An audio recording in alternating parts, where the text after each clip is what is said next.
जो है अच्छा मोमेंटम देखने को मिल रहा है, रह करके रैली आ रही है, पर क्या कोई कन्विक्शन वाला मामला बन रहा है क्या? एक बार जरा पीसीबीएल केमिकल देखिए जरा सर। वही वाली गलती हो गई सर, गला घोट लिया आपने अपना। क्षमा चाहता हूँ सर। जी लोकतंत्र की हत्या हो रही है। सर देखिए, पीसीबीएल में 268% वॉल्यूम राइज है और अच्छा मूव है, लेकिन रेजिस्टेंस के अंदर आया है 298। इवेंचुअली निकाल लेगा रेजिस्टेंस। इसका मैं डिटेल आपको बताता हूँ। 300-302 निकलता है तो स्टॉक में अच्छी रैली बनेगी 357 तक।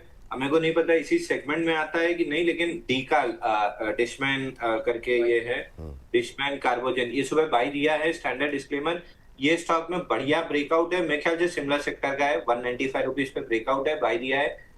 238 रुपए तक ऊपर जाते हुए दिख रहा है। सुबह कहीं एक कंपनी का नाम एक फिर से बताइए क्या सर?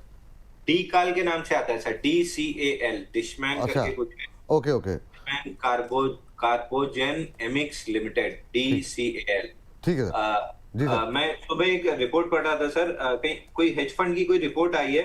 उसमें अगले जो आपका इनिशियल सवाल भी था कि जो 2 से 3 साल रखना चाह रहे हैं, मैं वही पढ़ रहा था। मेरे को इमीडिएट तो रिपोर्ट नहीं मिल रही है, मैं आपको व्हाट्सएप कर दूंगा अगर आप नीचे लगा सके उसमें डिस्क्रिप्शन वगैरह में। कोई हेज फंड की रिपोर्ट आई है, उसमें अगले 3 से 5 साल ये केमिकल और इस सेक्टर पे बहुत बुलिश है।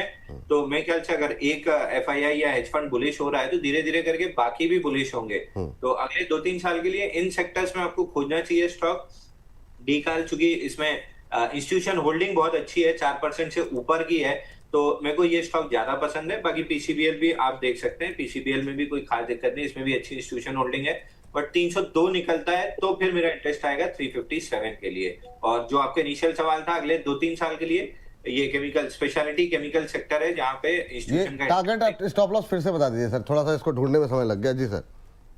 सर ये हमने एक्चुअली दिया हुआ है 202 रुपए पे, और टारगेट हमने 220 का दिया है क्योंकि स्टैंडर्ड हमारा फॉर्मूला होता है। बट 238 रुपए तक जाते हुए दिख रहा है। स्टॉप लॉस अगर यहाँ से ले रहे हैं तो आप स्टॉप लॉस लीजिए 195 का क्लोजिंग बेसिस पे। 195 क्लोजिंग स्टॉप लॉस रहेगा, और आप 220 रुपए का पहला और 238 रुपए का दूसरा टारगेट लगाइए। ठीक, और ये टाइम फ्रेम क्या रखें सर?